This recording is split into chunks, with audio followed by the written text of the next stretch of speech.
I'm Janelle Massa outside the Jane Street hub near Jane and Weston, where hundreds of members of this community, most of them Somali, came out to meet with officials from all three levels of government. This after this neighborhood has been marred by gun violence, but they say this is something they've been dealing with for years and they want to see action. This time all we are crying everywhere in the world. We are crying.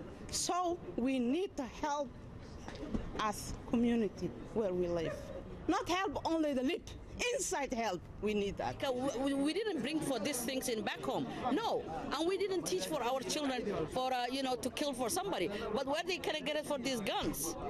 So this is the federal level. They have to be involved for the federal level. So we're willing to ask the mayor if they can hire Somali, female or males, to join the police, since the police are not trying to find exactly what's behind. Why cannot they find it? Who is killing these youths? We've been this tragedy for the past 10 years now. Everything is started with the when they are young child. The schools we have and the schools quality schools they have the other area, they are not same. I think definitely what we need is more preventative programs instead of reactions.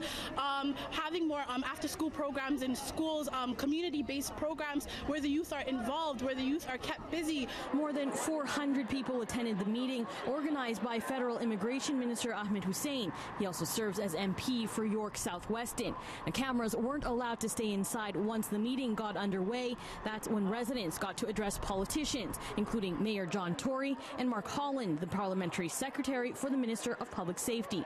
Just this month, there have been 2 murders in Dixon that left Somali males dead, including 16-year-old Zakaria Ali, who was shot in a school parking lot.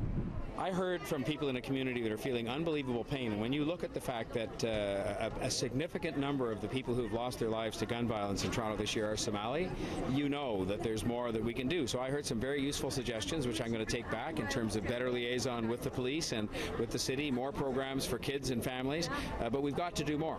So you heard a concern from young people saying that we need a more comprehensive and progressive pardon policy.